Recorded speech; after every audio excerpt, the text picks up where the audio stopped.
and we are here for the next episode of Talking Startups. Today is 30th of September 2019. Cool. So first up, Amazon have released quite a huge Alexa range. I don't know if you've seen it, but it's gone well beyond smart speakers. We've got smart glasses, smart rings. What else? Earbuds, smart earbuds. So they're really seriously trying to bring Alexa to every part of your house and work and life. Yeah, I think voice is like the new frontier. First it was the screens, like mobile screens. The screens got bigger and that's saturated. There's no room to play in that. And Amazon tried with their Fire devices and all that, which completely flopped. But so yeah, they're going all out on voice. Yeah, voice is the new frontier pretty much. People are listening to podcasts and talk shows all the time. So yeah. Yeah, so it'd be interesting to see what new skills are being created with all these different scenarios people can be in. Yeah. Riding your bike, riding your wherever you are. You can always bring up Alexa. Oh yeah, totally.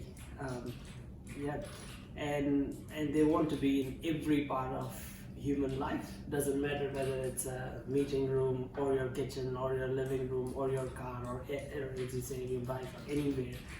So yeah, maybe there'll be devices for bathroom as well. Who knows? Alexa powered toilet brush. I don't know that, but I do have a skill you might like. It's called toilet sounds. Oh, there you go. Alexa is talking here. It's saying it's got toilet sounds. Soon it will send us a new toilet detergent or something, or a toilet cleaning product. Well, that was unscripted. Okay, so moving along.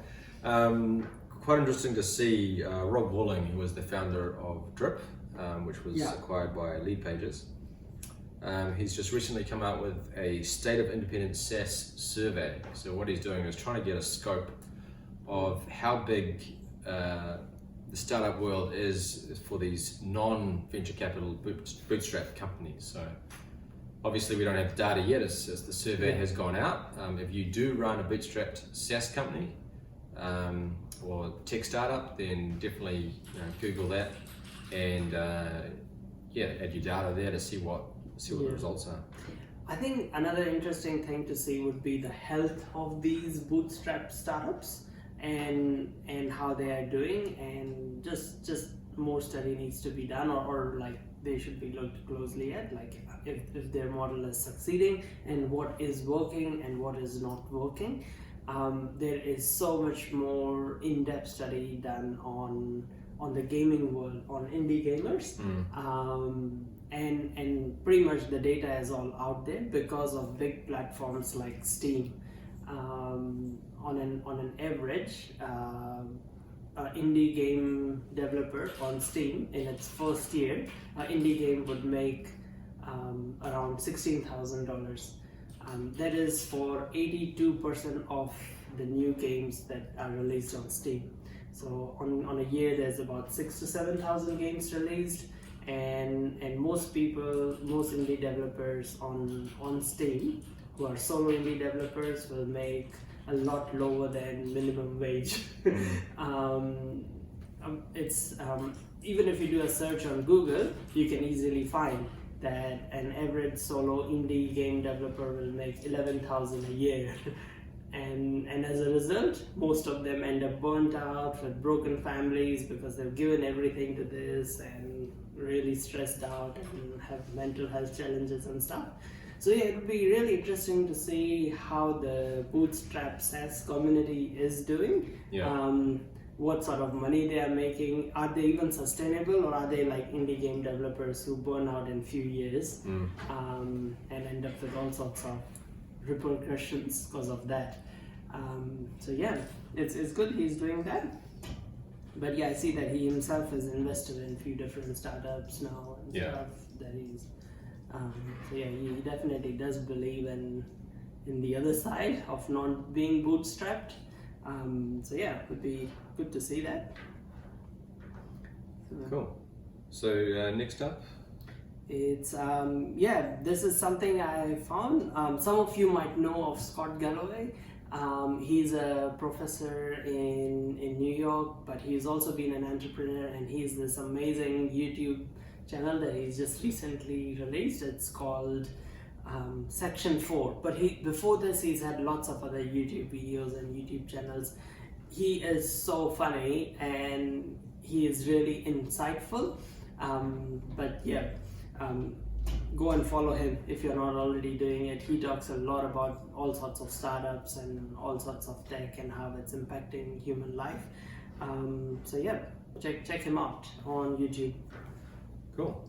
And so, talking about indie gamers a few minutes ago, Apple Arcade is in full swing. So if you're in the Apple world with the iPhone or iPad or Apple TV or Mac OS, it's $5 a month for unlimited games, not their whole game catalog, but the specific Apple Arcade game catalog.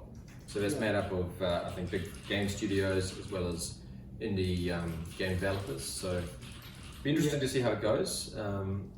You know, it's more closer to Netflix for games, not Spotify. It's not like you can get all your games through there. Will people stay paying for it? I don't know. It might suit a particular type of customer, like families, for instance. A lot of kids that can play on the iPad.